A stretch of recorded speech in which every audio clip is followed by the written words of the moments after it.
Welcome to this episode of Truth Seekers, where His Grace Bishop Emilianos of Miloa will answer questions sent in by the youth with a member of the youth. Hello again, Max. I've got one more question for you. And it's not going to be an easy one, I think. How can you believe in something that can't be scientifically proven? What do you think? First of all, that's a loaded question. because you're assuming from the very beginning that it can't be scientifically proven. So we should assume it's an open question. Can it be scientifically proven? Many archaeologists have gathered, details from the Exodus period and even the time of Abraham. And in fact, many of the disputed places and locations of events that occurred in the history of the scriptures that were previously many professors were skeptical of have been not only located but also shown to the whole world. We have, for example, the city of Jericho with the walls deep in the earth. Another unique finding was even Sodom and Gomorrah. There were several tons of sulfuric material next to a volcano, yes, but with an 80% purity, which of course is much greater than that, which would be about 40% that you'd expect after an eruption.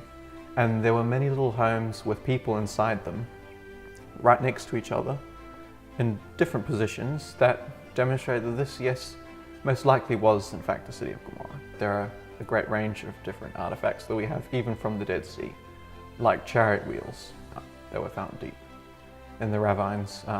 But setting aside that information, let's look to the Gospels. So we have Jesus. Now, there are some people today who say that Jesus himself wasn't a historical figure. There are many people who are now perpetrating this idea that Jesus perhaps not only was a fictional figure, but that he is an adaptation of other myths from times. The fact is that we have eyewitnesses, and this is the strongest evidence, you see, because all of the people that followed Jesus were ordinary men, as documented. And there are historians also who have demonstrated that Luke is the most reliable historian himself. There's nothing quite like his work, and he has been tested time and time again because his claims are outrageous. Who would go and say that a man not only performed miracles on others, but that he himself was resurrected? This is outrageous. But it's not sufficient to set it all aside, because we have people many years after who died, and the early Christians themselves died in such great numbers that it's a miracle that Christianity even lasted through the first century, let alone till today.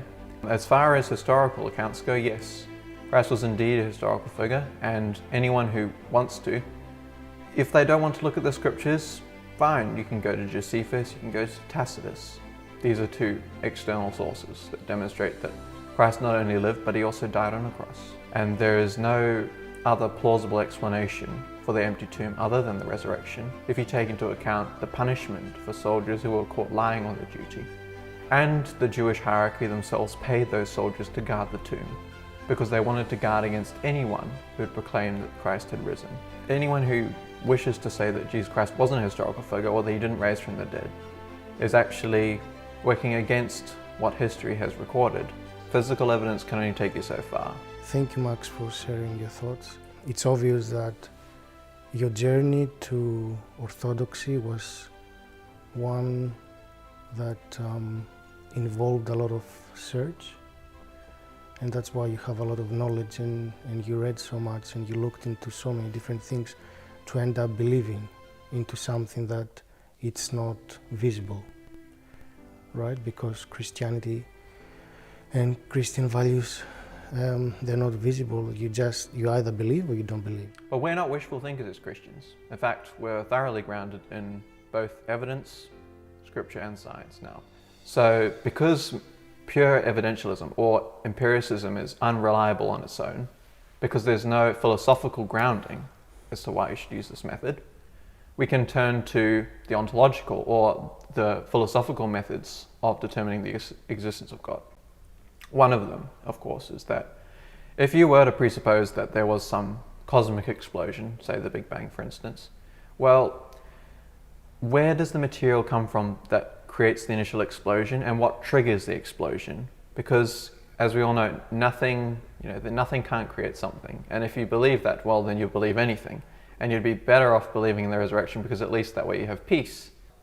Myself, I was born into the faith, and I guess I didn't have second thoughts about it. Although I learned a few things here and there about other religions, but there is one thing that I wanted to mention regarding how can we believe in something that we can't scientifically prove. My mind goes back to St. Gregory Palamas when he spoke about the uncreated energies. So it's like you've got the essence of God, which is unachievable and incomprehensible, and you've got the energies of God, which is God himself, but it's the way God communes with us. It's like you have the sun, that you can't approach the essence of the sun, but you have the rays of the sun that they come to us and they give us light, and through the rays we understand what the sun is. Right? So St. Gregory Palamas talked about the uncreated energies of God, which is God, as we said, and God gives essence to all things. That's one thing. So if something is material, it's because God gave essence to this thing. Also, the uncreated energies, they give life to everything that has life. So if there is a flower or if there is an animal, they have life, they grow, they die. The uncreated energies of God, God himself gives life to this. But also, they give wisdom to the humans, This is also from the uncreated energies. But the greatest thing that happens is that the uncreated energies of God, they make us God-like by grace. And this is the greatest thing. If we were to go one step back, that we said that we get the wisdom, the wisdom is not as great as the union of God, which is the final step, the greatest gift of God to us. So this means that if we try to understand something which is greater with something that is less great, it can happen. Like the computer itself cannot understand how the humans created the computer, because the computer does not have intellect. The humans, they have intellect. What I'm trying to say is that you can't explain something greater with lesser means. So you can't explain God with science. Science is created and God is not created. God is the creator. The creation cannot explain the creator, basically. So we either believe or we don't believe. But when you get into the Christian faith, when you become a Christian, when you become someone who prays, you get to experience all these uncreated energies of love, of God. You get to experience His love, His joy, His happiness, His eternity. And when you experience these things, you can't prove it scientifically, but your emotions, your whole being experiences this, and you become a different person. And this is the proof that God exists, but it's not a scientifically proof. It's an experience. It's stronger than evidence because it's knowing. It's not. Exactly, you get the knowledge. Yes. It's direct knowledge, not knowledge by inference of the senses. That's how it's distinguished. But for people who are unaware of that Christians even experience these things, it can certainly help to delve into the scientific aspects of our Christian faith and their establishment. Because as a person who grew up outside any Christian denomination, let alone Orthodoxy, it certainly helped for me to investigate every avenue of the scientific and metaphysical perspective that I could first, so that I would later be able to embrace these greater principles which are so distant that you don't even see them on the edge of the horizon as someone who has never experienced God, because there are many people in like manner who live their whole lives without knowing that this is even possible for people. Yeah, that's how Thank you very much, Max.